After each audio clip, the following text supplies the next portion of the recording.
Y hoy vamos a hablar del esguince cervical.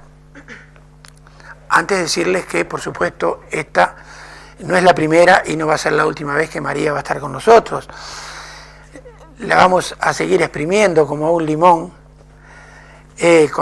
preguntándole entonces cada 2 semanas acerca de algo diferente. Por ejemplo, pensamos dentro de 2 semanas hablar con ella del codo de tenista, o sea, del esguince de codo. Ustedes saben perfectamente bien que los tenistas sufren muy seguido del esguince de codo, por eso se le llama codo de tenista. Recordamos que en Barcelona, en el año 1998, siempre se disputa, ustedes saben, el Conde de Godó. Tenía que venir Marcelo Ríos, que a la sazón era el primero en el ranking mundial del tenis, duró apenas 2 semanas, pero el doctor Roberto Yáñez, su doctor chileno, no lo dejó venir. Aquí lo estaban esperando con mucha ansia los amantes del tenis, pero justamente por los problemas de codo, del zurdo Marcelo Ríos, no pudo venir. Pero no los canso más, vamos a hablar entonces con María acerca de lo que es, en primer lugar, que nos vuelva a decir, como en la primera entrevista que tuvimos, ¿qué es un esguince? Defíneme o defínele a los televidentes qué es un esguince. Bueno, pues un esguince es una distensión del ligamento, más allá de lo fisiológico, causado por un movimiento brusco. Normalmente es por un movimiento brusco. ¿Esguinces? ¿Dónde nos podemos causar un esguince? ¿Nos podemos causar un esguince en una oreja, por ejemplo? No hay ligamento. Bueno, entonces dime dónde podemos hacernos un esguince. Bueno, el ligamento hay en cualquier articulación. El ligamento está para unir una articulación, 2 huesos. Bueno, por eso después, como decíamos antes, te queremos sacar el jugo, viniendo a enriquecernos con tus conocimientos. Entonces, acerca del esguince de codo, como decía recién, hay un esguince también, aunque en realidad mucho esguince no se llama, ¿no es cierto? No, el codo de tenis es causado por una tendinitis. Inflamación del tendón, ya no afecta al ligamento, es más el tendón. ¿Y en el hombro? En el hombro igual. Los lanzadores y el balonmano, voleibol, es más del tendón. ¿Y en la rodilla? Más ligamento, más esguince. Es más esguince. O sea que esguince, podemos hablar de tobillo, de rodilla, cervical, lumbar, cualquier muñeca. También el esguince de muñeca, con el que también vamos a hablar más adelante. Bueno, vamos al esguince cervical, también llamado latigazo, ¿no es cierto? Latigazo cervical. Bueno, explícanos un poco, o dinos primero, ¿qué deportistas pueden padecer, digamos, más, cualquiera lo puede padecer, pero más asiduamente, ¿en qué deporte puede aparecer un esguince cervical? Bueno, a nivel deportivo, cualquier deportista que tenga extensión cervical, es decir, de cabeza y después flexio, pero sobre todo en natación, en fútbol, sobre todo en deportes de contacto, son los más afectados del esguince cervical. ¿En automovilismo? En automovilismo, en motociclismo, en futbito, natación, salto de pértiga, en fin, todo.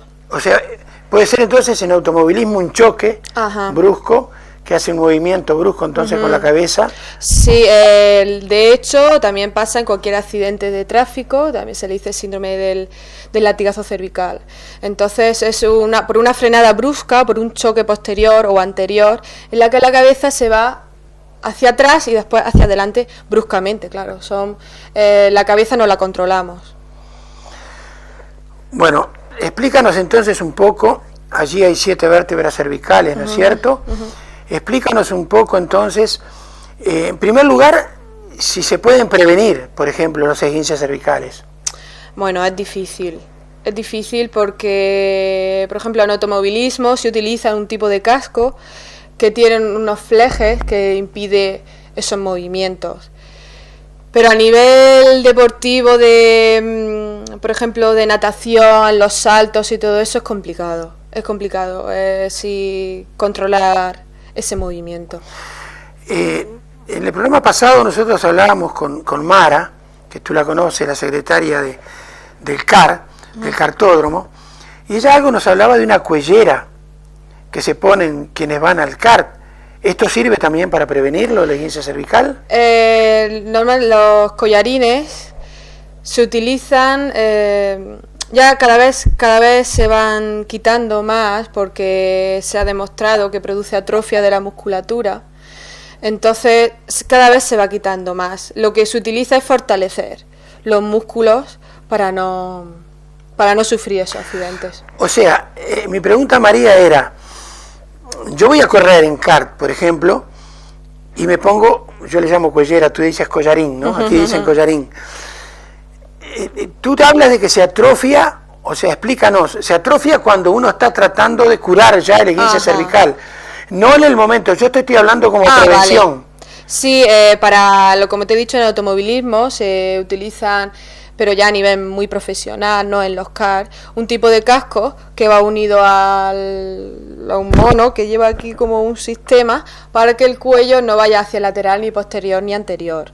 Entonces, sí, supongo que en los cars llevarán un tipo de collarín para esos movimientos de flexoextensión y las frenadas bruscas o los choques. O sea, hay dos tipos de esguince cervical, hacia adelante o hacia atrás. No es que sean dos tipos de esguince, lo que pasa que en los esguinces se produce por ese movimiento de extensión y de flexión bruscos. Es un movimiento muy rápido. ¿Qué sucede cuando uno se hace un esguince cervical? ¿Cómo sabe que uno se hizo un esguince cervical? ¿Cómo se diagnostica? Y cuando uno está lejos de un centro asistencial, ¿qué debe hacer en primera instancia? Bueno, depende de cómo se lo haga y qué nos indica la persona que se lo ha hecho. Hay varios tipos de esguinces. En el esguince cervical, por ejemplo, está el que siente un leve dolor, pero de momento no le molesta. Se puede levantar, puede mover el cuello, pero al día siguiente o horas después tiene mucha rigidez, tiene dolores, tiene angustias, tiene cefaleas, tiene rigidez y no puede mover el cuello. Refiere un dolor. Después está el más grave, que es cuando en ese momento no puede mover el cuello, es un dolor muy agudo y tiene muchas cefaleas, mucha angustia, incluso llega a vomitar. Eso ya en casos más graves. Y en ese caso es dejar al paciente, llamar al personal indicado para eso, no moverlo, no realizar movimientos bruscos de cuello por si hay alguna lesión ósea que pueda agravar el asunto. O sea, en el momento del choque, digamos que es donde es más común entonces, inmediatamente tenemos que inmovilizarlo. Ajá. Por los síntomas que él presenta. Ajá. Tú nos hablas de mareos, cefalea. Aquí hay, como por ejemplo nos hablabas en el esguince de tobillo hace un par de semanas, tú nos hablabas de primero, segundo y tercer grado. Aquí también hay grados. Sí, pero no se distingue tanto. Lo que te estaba diciendo es el más agudo, es cuando, por ejemplo, no puede mantenerse en pie, se cae, pierde la visión, se marea, llega a vomitar. Y ya menos agudo, menos grave, es cuando él puede levantarse, se mantiene bien. Lo que pasa que al día siguiente o incluso horas después refiere toda esta clínica. Tú nos decías que el peso es demasiado grande, que es como una pelota, nos decías. ¿Cómo nos decías? Sí, es como la columna cervical mantiene como una pelota. Como una pelota. Ajá. Que es mucho más pesada. Es mucho más pesado que la columna, claro. Por eso es que se produce el esguince. Exactamente. ¿Cuánto tiempo puede llevar un tratamiento de un esguince cervical? ¿Y cuáles son, digamos, los medicamentos o los aparatos que se deben utilizar para llegar a curar un esguince cervical? Bueno, lo primero ante un esguince ir a un traumatólogo o a las urgencias más próximas para hacer una radiografía, Por si, como te he dicho antes, hay cualquier problema óseo. Una vez que descartamos ya eso y el traumatólogo ha diagnosticado, entonces nos refieren a nosotros, a los fisioterapeutas. Ahí se comienza, pues, relajando. Sobre todo intentamos aliviar el dolor y la clínica, la que he dicho, de mareos, cefaleas, rigidez muscular y articular también. Bueno, pero ¿y cuánto tiempo puede llevar un tratamiento? ¿Y con qué periodicidad debe acudir el paciente a vuestro centro asistencial? A la clínica debe de ir todos los días, los 5 días de la semana, ¿no? Alargarse el tratamiento depende del E15 que tenga, si es más agudo o menos agudo. Suele pasar 1 mes, 2 meses, si es grave. Y si no es grave, pues 1 mes, más o menos. Es una clínica que es muy... que tarda mucho en pasarse. O sea, es muy lenta la recuperación. Es muy lenta la recuperación. Entonces, antes le ponían, nos hablabas del collarín o el collar Filadelfia, y un collar suave mediano, ¿no? Eso ya prácticamente se ha dejado de... Sí, ya se ha dejado de utilizar, porque ya, como te dije antes, se ha demostrado que atrofia la musculatura y lo único que hace es aumentar la rigidez que por sí mismo ya tiene el paciente. Entonces, ustedes le están haciendo el tratamiento. ¿Qué toma? ¿Qué medicación debe tomar? El traumatólogo normalmente le manda antiinflamatorios, ya que toda la musculatura está inflamada. Le manda relajantes musculares, dependiendo del E15 que tengan. ¿Cuáles son los más usuales? Lo que más manda son miolastán. Miolastán son los que más, normalmente, dependiendo de la persona, si está acostumbrada a los relajantes, suelen mandar media pastilla para la noche, una pastilla para la noche, o una por la mañana y otra por la noche. Pero eso se encarga el traumatólogo de... ¿Aquí en España hay Tromacin? Sí, se utiliza más el miolastán. Suelen mandar más los traumatólogos, vamos. Sí, esa es la medicación. Entonces, desde el momento que ustedes desaconsejan el uso del collarín, ¿qué se pone para estar inmóvil el paciente entonces? Por la propia rigidez que tiene el paciente, no se manda inmovilidad. Intentamos que él por él mismo vaya tomando la movilidad. Cuanto más tiempo lo tengamos inmóvil, más difícil de recuperar. ¿Pero qué le aconsejan? ¿Que duerma parado? No, que no, dormir normal. Bueno, pero apoyado una almohada detrás que no les maree. Lo único que sí decimos, por ejemplo, los collarines blandos, si se notan inseguros a la hora de ir en coche o eso, que se lo pongan, pero que no se acostumbren a ello, que lo vayan dejando. Nos retrasan el tratamiento.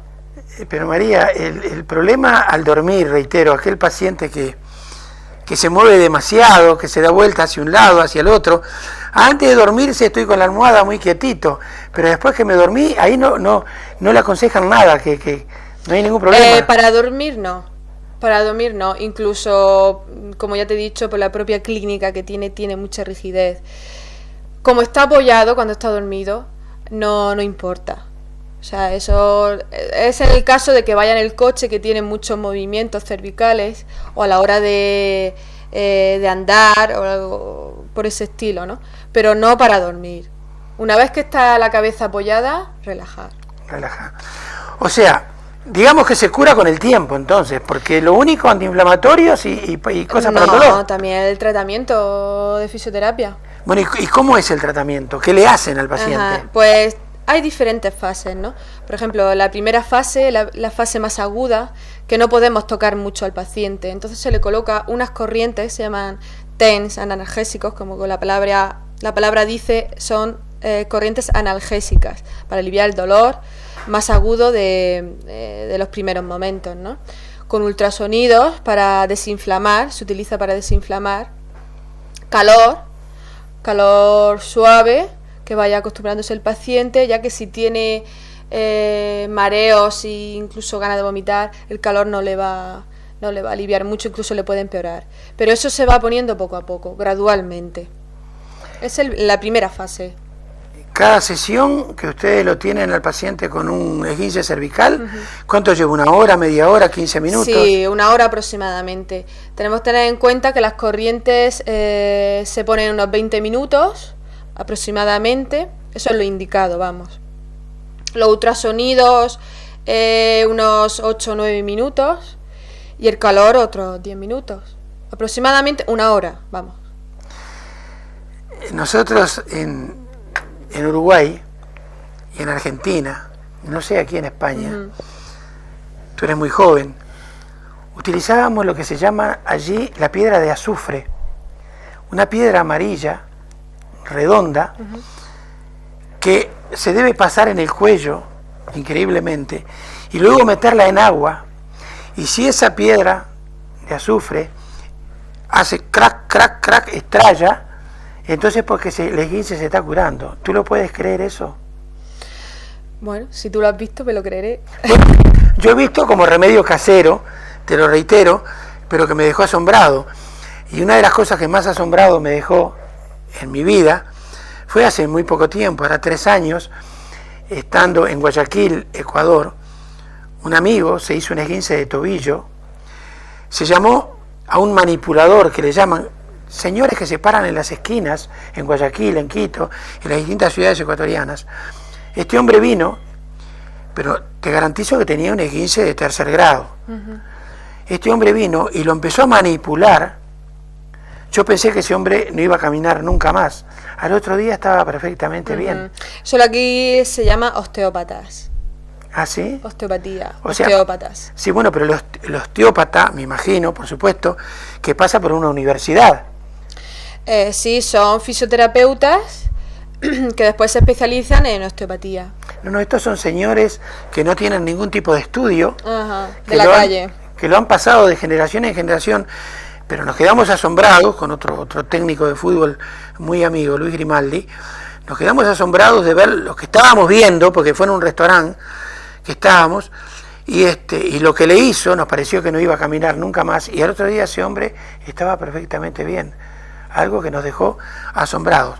Cuéntanos un poco, María, ya creo que si tienes algo que agregar de esguince cervical, no sé si quieres agregar algo. Pues nada, que el tratamiento, como te he dicho, está en la fase aguda, y después ya se puede meter el masaje, ir relajando, estirando, ganando movilidad articular, sobre todo la rigidez.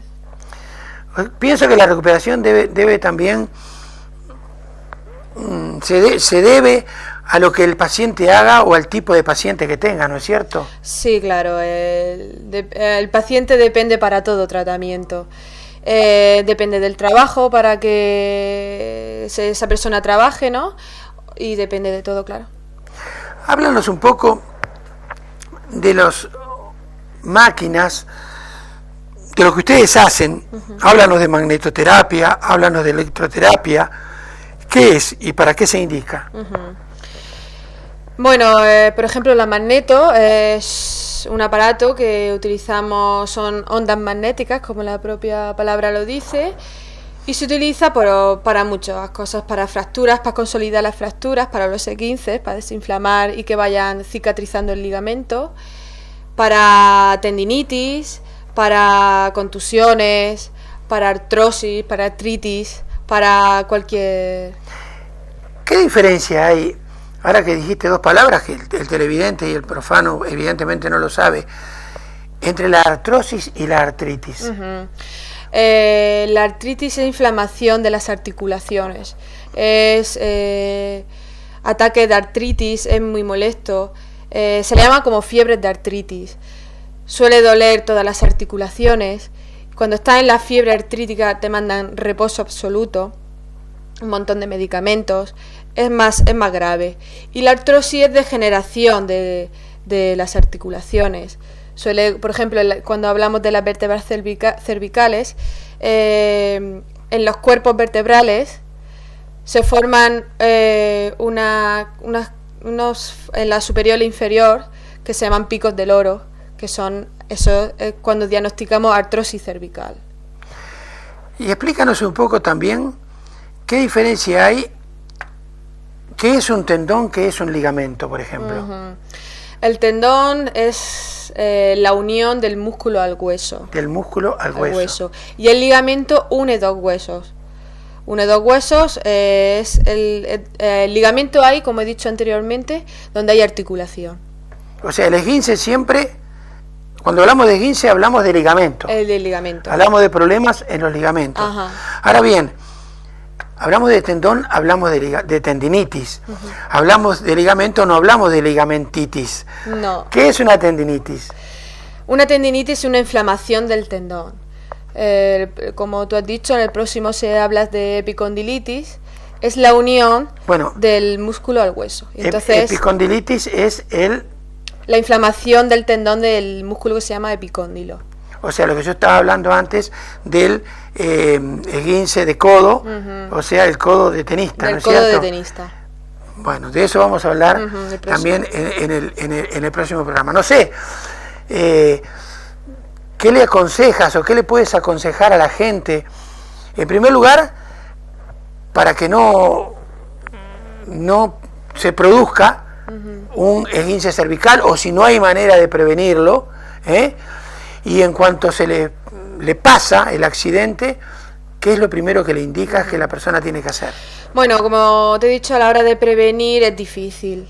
Es difícil. Por ejemplo, en los saltadores, en los nadadores es difícil de saber cuándo te va a hacer un esguince, cuándo no. Y sobre todo un nadador que no puede llevar nada para tirarse al agua, ¿no? A la hora de los CAR, como tú has dicho antes, o el motociclismo, sí, el tipo de casco y las protecciones que lleve es importante. Y en fin, pues, ¿qué es lo otro que me has preguntado? En el momento que se produce el esguince cervical, ¿qué es lo que tú le dices al paciente y a las personas que están junto al paciente para que eso no se agrave, por ejemplo? Mira, al mismo hacerte, por ejemplo, el esguince cervical, lo primero es inmovilizar. Segundo, y a urgencias, que te vea un traumatólogo, hacerte una radiografía para que no haya ningún problema a nivel de fractura, fisura, aplastamiento de las vértebras, etcétera. Y una vez que eso se ha descartado, entonces cuando podemos ir al fisio y empezar el tratamiento. Bueno, quiero que para terminar nos reiteres horarios, dirección donde tienen ustedes vuestro centro y donde la gente de Bullas pueda concurrir, apurarse. Bueno, pues estamos en Bullas, en la calle Francisco Puerta González Conde y 27, y ahí estamos para ayudaros en lo que podamos. ¿Días y horarios? Abrimos de lunes a viernes de 10 a 1:30 aproximadamente, y de 5 pues a 9 aproximadamente. Bueno, nosotros no tenemos más que agradecerle a María Ruiz Rodríguez, que engalana primero con su belleza y después con sus conocimientos. Cada 2 semanas, reitero, nosotros pensamos tenerla para que nos hable entonces de distintos problemas. Pensamos que dentro de 2 semanas la tendremos hablando de otros tipos de esguinces, el esguince de muñeca, el esguince de codo, después iremos al hombro, iremos a la rodilla, pero también iremos a pubalgia, por ejemplo, a distintos temas que ella misma nos alcanzará para, reitero, enriquecer no solo a los deportistas, sino a todos los televidentes. María, ¿alguna otra cosa que nos quieras decir? Nada, agradecer tu invitación, saludar a mis pacientes y el próximo día nos vemos. Muy bien. Entonces, como siempre, terminamos por hoy este consultorio gratuito del aficionado, y pasamos, después de los sanos consejos de siempre, a nuestro tercer bloque de la noche de hoy. Comenta el aficionado, hasta dentro de muy pocos instantes.